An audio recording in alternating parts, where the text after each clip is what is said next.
साथियों, आप सबका हमारे YouTube channel DK exam study में स्वागत है।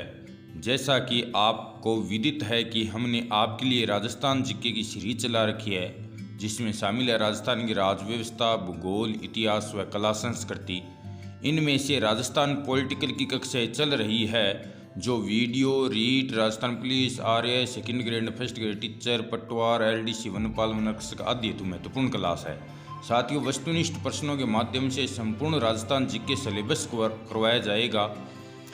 गाइज, हमारे द्वारा दी गई जानकारी अच्छी लगे तो चैनल सब्सक्राइब करें, क्लास को ज़्यादा से ज़्यादा अपने मित्रों के साथ शेयर करें। साथियों, आज की क्लास ग्राम न्यायालय, लोक अदालत, जनहित याचिका और मोबाइल कोर्ट पर रहेगी। तो आज का पहला प्रश्न है, ग्राम न्यायालय की स्थापना की गई थी। ऑप्शन नंबर ए 2 अक्टूबर 2008 को, ऑप्शन नंबर बी 2 अक्टूबर 2007 को, ऑप्शन नंबर सी 2 अक्टूबर 2011 को, ऑप्शन नंबर डी 2 अक्टूबर 2009 को। तो ग्राम न्यायालय की स्थापना 2 अक्टूबर 2009 को की गई थी। ग्राम न्यायालय अधिनियम 2008 के द्वारा ग्राम न्यायालय की स्थापना की गई थी और ग्राम न्यायालय का न्यायाधीश न्यायाधिकरण कहलाता है, न्यायाधिकार कहलाता है। अगला प्रश्न, ग्राम न्यायालय के न्यायाधीश की नियुक्ति की जाती है। ऑप्शन नंबर ए उच्च न्यायालय द्वारा, ऑप्शन नंबर बी जिला न्यायालय द्वारा, ऑप्शन नंबर सी मुख्यमंत्री द्वारा, ऑप्शन नंबर डी राज्यपाल द्वारा। तो ग्राम न्यायालय के न्यायाधीश की नियुक्ति राज्यपाल द्वारा की जाती है। उच्च न्यायालय के मुख्य न्यायाधीश के परामर्श से राज्यपाल ग्राम न्यायालय के न्यायाधीशों की नियुक्ति करता है। ग्राम न्यायालय पंचायत के मध्य स्तर अथवा खंड स्तर द्वारा पंचायत समिति पर स्थापित किए जाते हैं। ग्राम न्यायालय दीवानी व फौजदारी दोनों प्रकार के मामलों की सुनवाई का अधिकार रखता है। अगला प्रश्न, ग्राम न्यायालय अधिकतम कितने वर्ष की सजा दे सकता है, जुर्माना सहित अथवा जुर्माना रहित। तो कितने वर्ष की सजा दे सकता है? ऑप्शन नंबर ए 2 वर्ष, ऑप्शन नंबर बी 5 वर्ष, ऑप्शन नंबर सी 7 वर्ष, ऑप्शन नंबर डी 3 वर्ष। तो ग्राम न्यायालय है वो अधिकतम 2 वर्ष तक की सजा दे सकता है। ग्राम न्यायालय के फैसले के विरुद्ध 30 दिन के अंदर जिला एवं सत्र न्यायालय में अपील की जा सकती है। जिला व सत्र न्यायालय 6 माह के अंदर उस अपील पर फैसला देगा। अगला प्रश्न, भारत में सर्वाधिक ग्राम न्यायालय किस राज्य में है? Option number A Uttar Pradesh, option number B Madhya Pradesh, option number C Rajasthan, option number D Maharashtra. तो भारत में सर्वाधिक ग्राम न्यायालय मध्य प्रदेश में है और यहाँ 89 ग्राम न्यायालय है।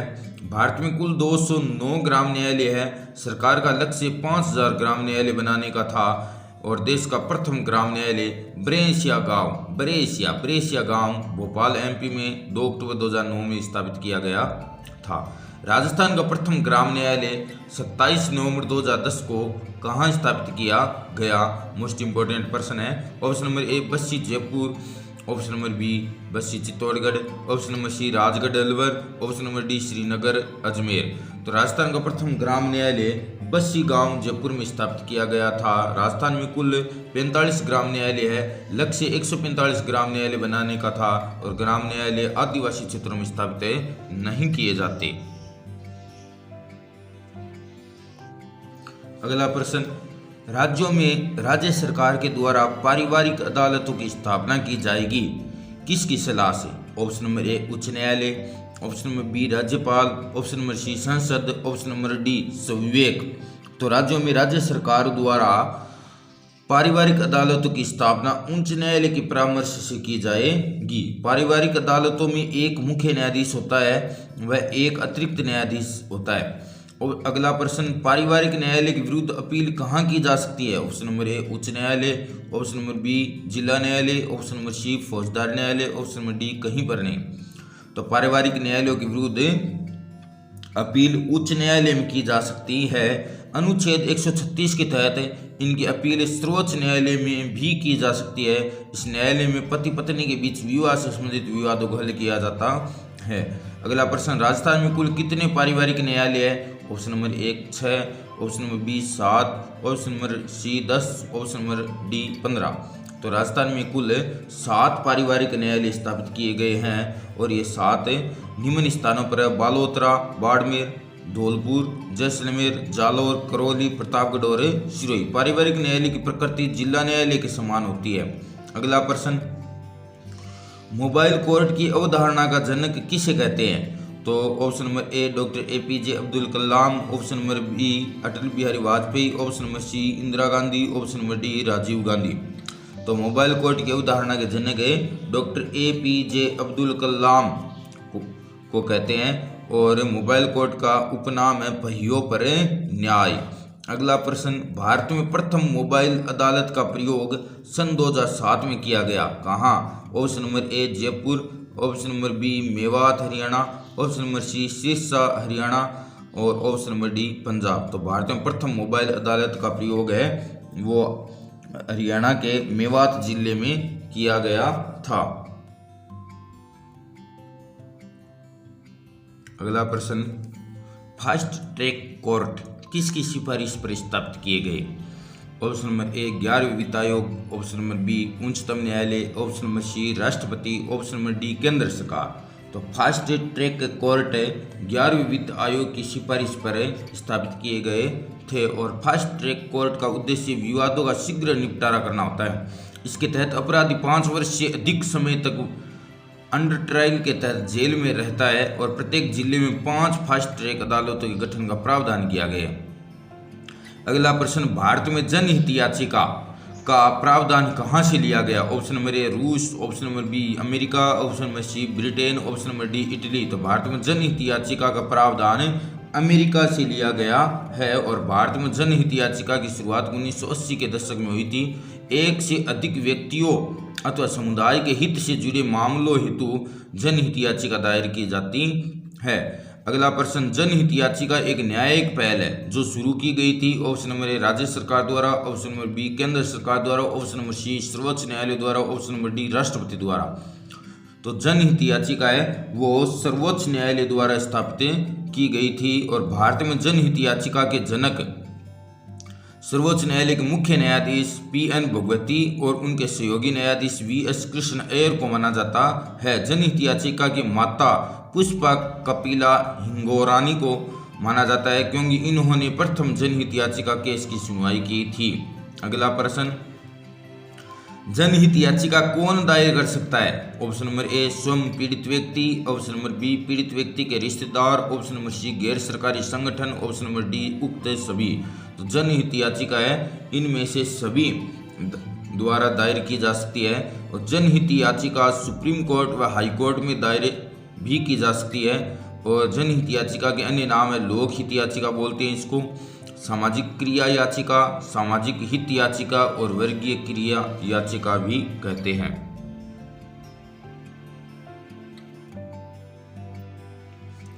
अगला प्रश्न, जनहित याचिका निम्न में से किस मामले में दायर नहीं की जा सकती?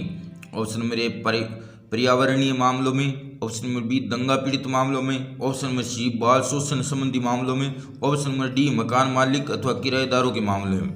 तो जनहित याचिका है वह मकान मालिक और किराएदारों के मामले में दायर नहीं की जा सकती। तो जनहित याचिका है वो निम्न विषयों पर दायर की जा सकती है: पर्यावरणीय मामलों में, दंगा पीड़ित मामलों में, बाल शोषण संबंधी मामलों में, बंधुआ मजदूरी संबंधी मामलों में, बच्चों, महिलाओं तथा कैदियों से संबंधित मामलों में, पुलिस उत्पीड़न, पुलिस हिरासत में मृत्यु संबंधी मामलों में और पारिवारिक पेंशन संबंधी मामलों में जनहित याचिका जारी की जा सकती है। अगला प्रश्न, भारत में न्यायिक सक्रियता व न्यायिक पुनरावलोकन की अवधारणा ली गई है। ऑप्शन नंबर ए रूस से, ऑप्शन नंबर बी चीन से, ऑप्शन नंबर सी ब्रिटेन से, ऑप्शन नंबर डी अमेरिका से। तो इस प्रश्न का सही उत्तर होगा ऑप्शन नंबर डी अमेरिका से। न्यायिक सक्रियता का अर्थ क्या होता है? तो इसका अर्थ होता है न्यायपालिका द्वारा कार्यपालिका एवं विधायिका के कार्यों में हस्तक्षेप करना। अगला प्रश्न, भारत में जनहित याचिका के वास्तविक उद्देश्य क्या है? विधि के शासन की रक्षा करना, मौलिक अधिकारों को सार्थक रूप से प्राप्त करना, सामाजिक आर्थिक रूप से कमजोर वर्गों की न्याय तक प्रभावकारी पहुंच बनाना, उक्त सभी। तो भारत में जनहित याचिका के वास्तविक उद्देश्य हैं वो सारे ही है। तो ऑप्शन नंबर डी इसका सही उत्तर होगा उक्त सभी। भारत में न्यायिक सक्रियता की नींव न्यायमूर्ति VR. Krishna Iyer, PN. Bhagwati, DA. Desai और ओ. चिन्नप्पा रेड्डी ने रखी थी।